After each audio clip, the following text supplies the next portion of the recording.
మధ్యప్రాచ్యంలో యుద్ధం భీకరంగా కొనసాగుతోంది. యుద్ధాన్ని విస్తృతం చేస్తామని హెచ్చరించిన ఇరాన్ గల్ఫ్లోని అమెరికా బేస్లో ఇజ్రాయెల్పై దాడులను ఉధృతం చేసింది.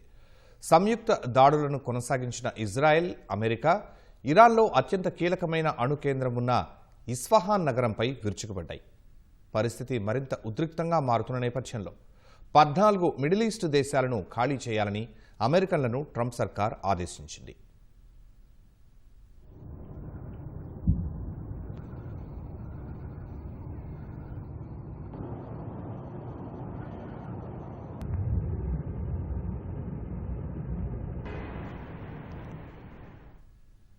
ఇరాన్పై అమెరికా, ఇజ్రాయెల్ దాడులు కొనసాగుతున్నాయి.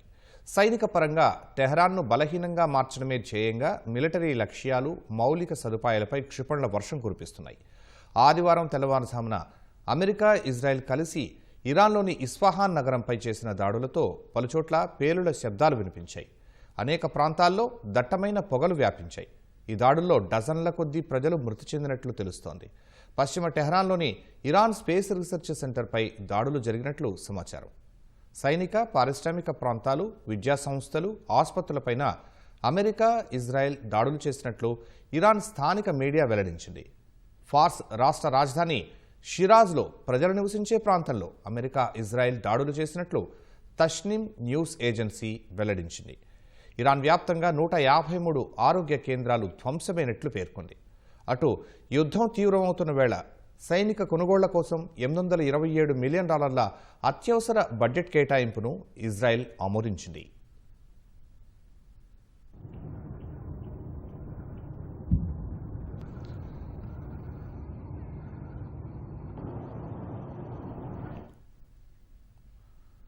ఇరాన్కు చెందిన Islamic revolutionary guard corps IRGC 51వ విడత దాడులను చేసినట్లు ప్రకటించింది.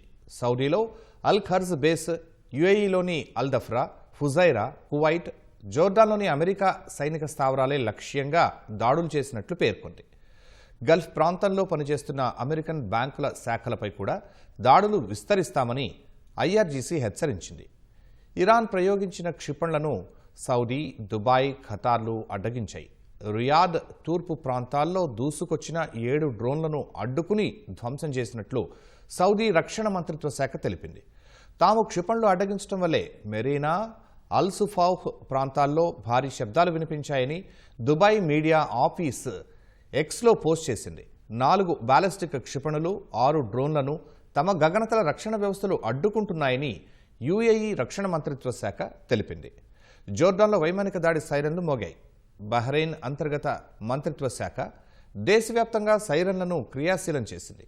మధ్యప్రాచ్యం సురక్షితంగా ఉండాలంటే అమెరికా ఇక్కడ ఉండకూడదని ఇరాన్ అధ్యక్షుడు మసూద్ పెజెష్కియాన్ ఎక్స్లో పోస్ట్ చేశారు.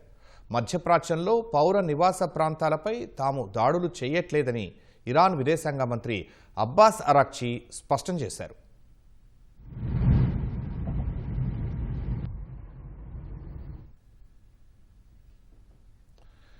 తెల్లవారుజామున ఇరాన్ ప్రయోగించిన క్షిపణులను ఇజ్రాయెల్ సైన్యం అడ్డుకుంది.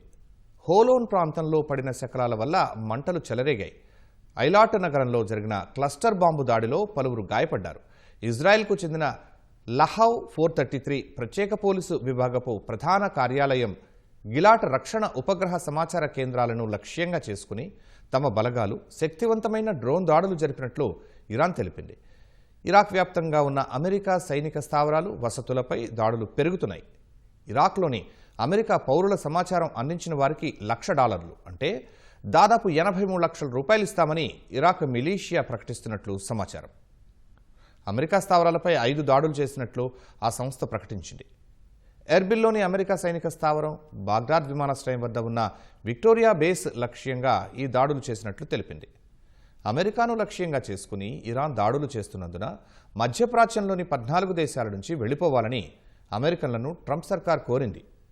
భద్రతా కారణాల దృష్ట్యా ఒమన్లో అత్యవసరం కాని ఉద్యోగులు, వారి కుటుంబ సభ్యులను కూడా స్వదేశానికి వచ్చేయాలని ఆదేశించింది.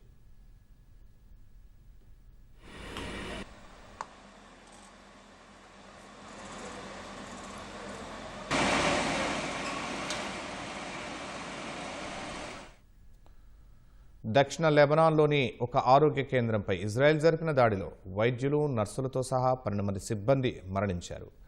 ప్రపంచ ఆరోగ్య సంస్థ WHO చీఫ్ టెడ్రోస్ ఈ దాడిని తీవ్రంగా ఖండించారు. ఇజ్రాయెల్ సైనికులపై రాకెట్, ఫిరంగి దాడులు చేసినట్లు హెజ్బుల్లా వెల్లడించింది. మధ్యప్రాచ్యంలో ఉద్రిక్తతల కారణంగా Bahrain, Saudi Arabia grand pre racing ఈవెంట్లను అధికారికంగా రద్దు చేసినట్లు ఫార్ములా 1 ప్రకటించింది. ఇవి ఏప్రిల్ 12, ఏప్రిల్ 19 తేదీల్లో జరగాల్సింది.